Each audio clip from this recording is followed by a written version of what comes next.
Hello, you're watching News Mongolia on MNB World, and I'm your host, Jargalma Duvshinjargal.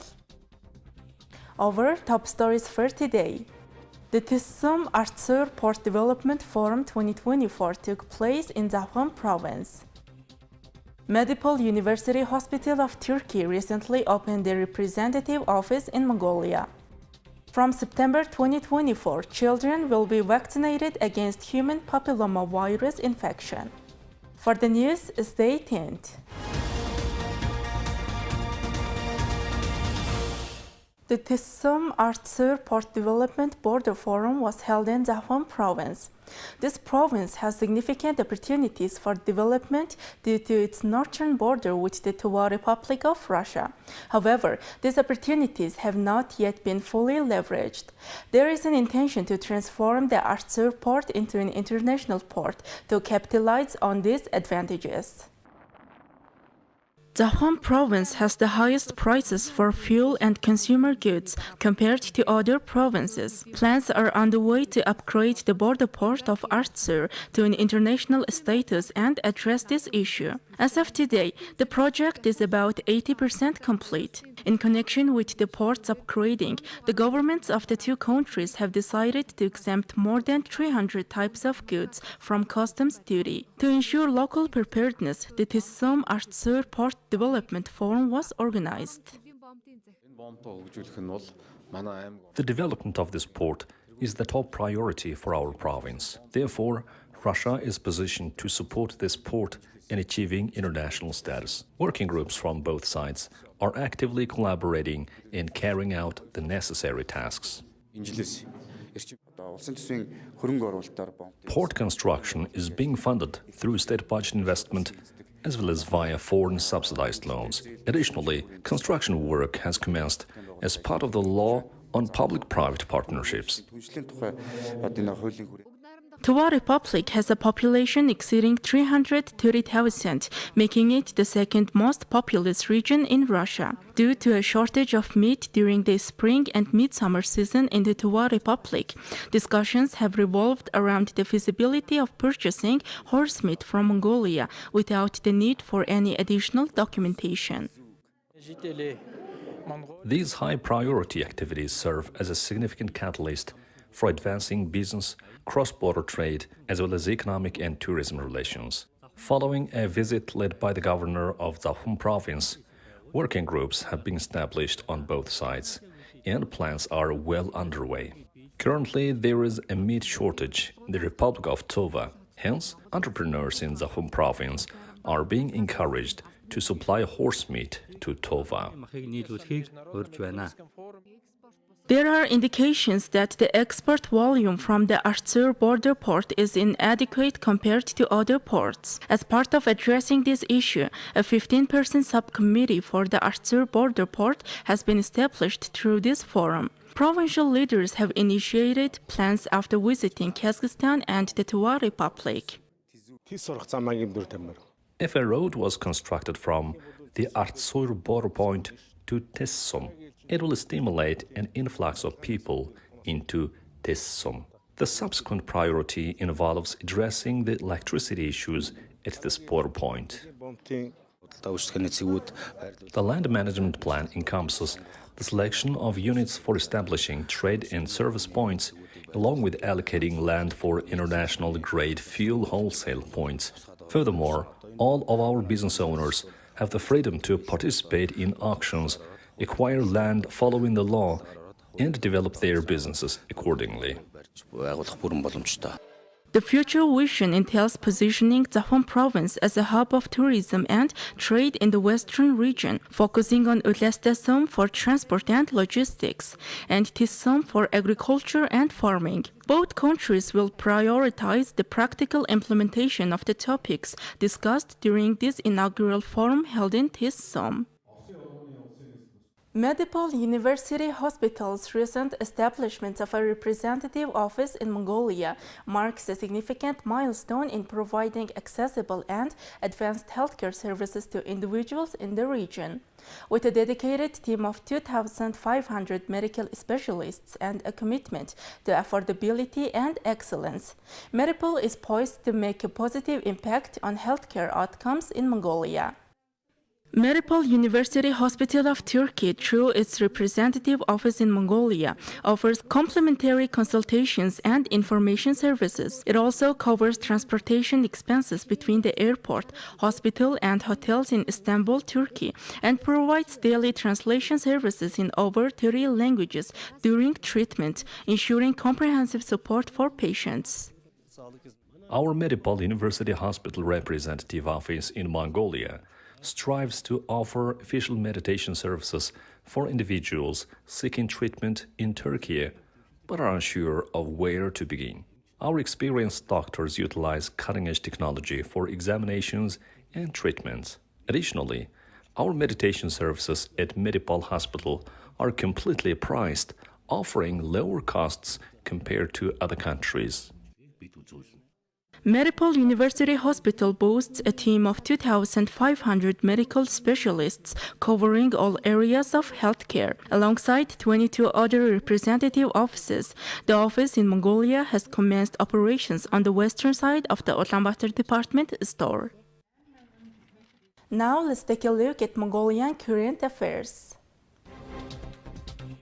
From September, children will be vaccinated against the papilloma virus. In October 2023, the Immunization Act was amended to include the human papilloma virus vaccine as a mandatory immunization.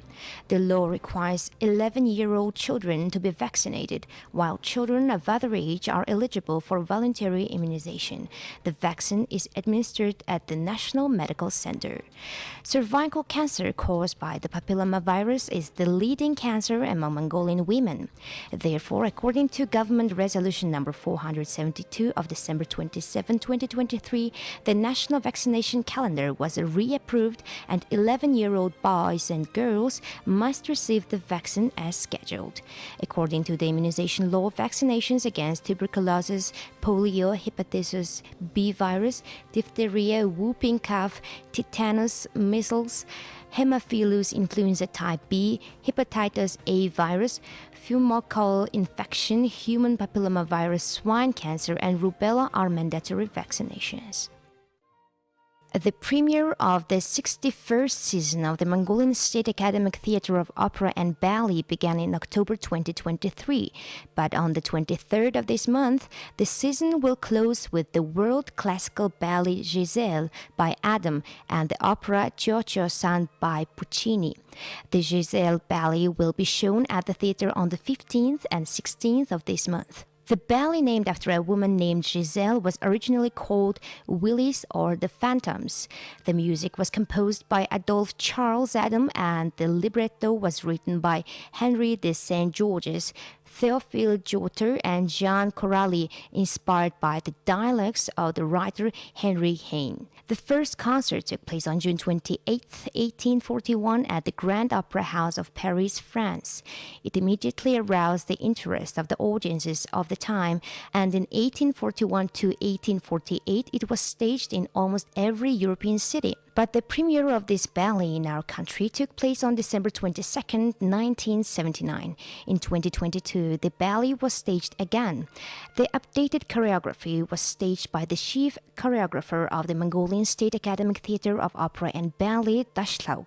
The stage design was created by the Mongolian State Academic Theatre of Opera and Ballet artist, Mongolian State Leading Cultural Worker Ganzarg, and the conductors were Mongolian State Leading Cultural Worker Giltsik and Yundeng. The Giocho-san opera is the 6th most popular opera in the world. The opera was performed on our country country's theater stage on April 17, 1967, under the direction of Hlasung and conductors Demdensrung and Cholong. In this opera, only a beautiful Asian woman will have love, loyalty, and the courage to give her life for her children. Therefore, with this work, Puccini received deep respect from the audience. The Jojo-san opera is a sad love story between a lieutenant in the American Navy and an Oriental beauty with a clear jade face and butterfly eyes. The opera was first performed in Milan in 1904. You're watching News Mongolia on MNB World. Now let's take a look at currency exchange rates provided by Mongol Bank.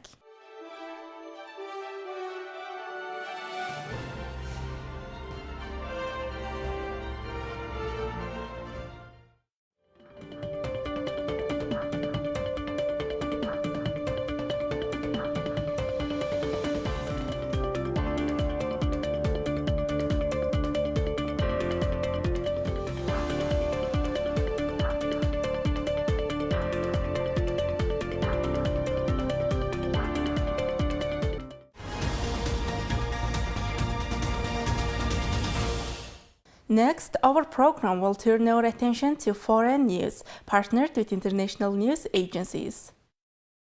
Riot police in Argentina's capital Buenos Aires have fired tear gas and water cannon to disperse protesters outside Congress, where lawmakers have been debating budget-slashing reforms.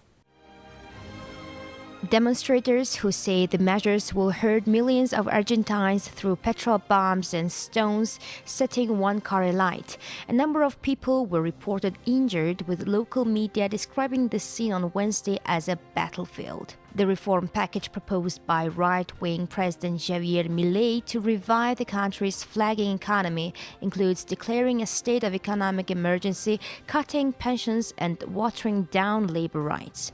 The measures are opposed by leftist political parties, labor unions, and social organizations. Scuffles broke out when protesters tried to make their way towards Congress through fences, with demonstrators throwing rocks at officers who pepper sprayed them. Observers and opposition MPs reportedly said dozens of demonstrators and a handful of MPs received medical attention. At least 5 opposition MPs in the crowd were hospitalized, legislator Cecilia Moreau told AFP news agency. Police later pushed back protesters who reportedly set 2 vehicles on fire, including that of a news organization. The debate on the bill in the Senate is set to continue late into Wednesday, with senators expected to take a vote on it.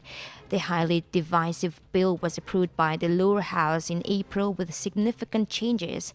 If approved in the Senate, it will return to the lower house for final approval. Mr. Milei came to office in 2023 after vowing to take a chainsaw to public spending.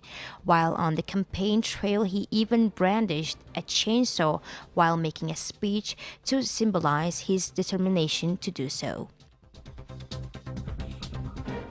Chinese electric cars may become pricier in the European Union after politicians called them a threat to its own industry.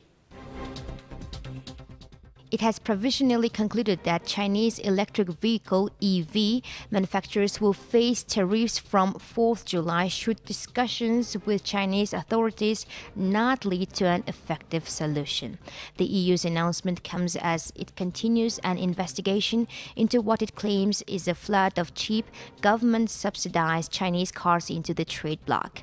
China alleged the tariffs violated international trade rules and described the investigation as protectionism. EV makers who cooperated with the investigation, which the EU's governing European Commission launched in October, will face an average of 21% duty, while those who did not will face one of 38.1%. Meanwhile, specific charges will apply to 3 companies: BYD 17.4%, Geely 20%, SAIC 38.1%. Non-Chinese car companies that produce some EVs in China, including EU-based ones like BMW, will also be affected. The Commission said Tesla may receive an individually calculated duty rate because of a specific request it had made. These charges would come on top of the current rate of a 10% tariff levied on all electric cars produced in China. The EU's intervention comes after the US made the much bolder move of raising its tariff on Chinese electric cars from 25% to 100% last month. The decision has drawn criticism not just from China, but also from politicians within the EU and several industry figures. China's Foreign Ministry spokesperson Yin Jian said the anti-subsidy investigation is a typical case of protectionism. He added that the tariffs might also risk damaging China-EU economic and trade cooperation and the stability of the global automobile production and supply chain. The tariffs will apply definitely from November unless there is a qualified majority of EU states, 15 countries representing at least 65% of the bloc's population voting against the move. Germany's Transport Minister Volker Wissing said it risked a trade war with Beijing. At least 9 people have been killed and 29 injured in a Russian missile strike on Ukraine's southern city of Kryvyi Rih, local officials say. Ukraine's Prosecutor General's office says 5 children are among the injured after a residential building was hit on Wednesday. Earlier, 4 people were reported missing. Emergency services, police, and volunteers are now combining through the wreckage. Search dogs have been brought to the scene. Russia's defense ministry has not publicly commented on the reported strike on Ukrainian President Vladimir Zelensky's hometown. Mr. Zelensky has expressed his condolences to the victims, relatives, and friends. Every day and every hour, Russian terror proves that Ukraine, together with its partners, must strengthen air defense, he said. U.S. Secretary of State Antony Blinken has told Hamas that it is time for haggling to stop after its leaders proposed numerous changes to a plan for a Gaza ceasefire and hostage release deal. He told reporters in Doha that some of the changes were workable and others were not, but that the U.S. and mediators Qatar and Egypt would try to close this deal. Hamas said on Tuesday that it was ready to deal positively with the process, but stressed the need for Israel to agree to a permanent ceasefire and full withdrawal from Gaza. The Israeli government did not comment, but an anonymous official said the Palestinian armed group's response amounted to a rejection. Israel's prime minister has not yet publicly endorsed the proposal, which U.S. President Joe Biden said had been offered by the country when he outlined it 12 days ago. But Mr. Blinken said Benjamin Netanyahu had reaffirmed his commitment during a meeting in Jerusalem on Monday. The UN Security Council also passed a resolution supporting the proposal that day, adding to the diplomatic pressure that Washington is exerting. Thank you for staying with us. Now let's take a look at weather forecast for world major cities.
Well, that's all for today. Thank you for staying with us.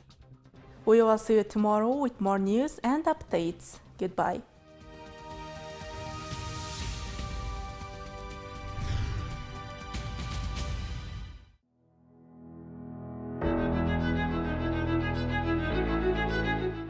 Монгол орны хөрсөнд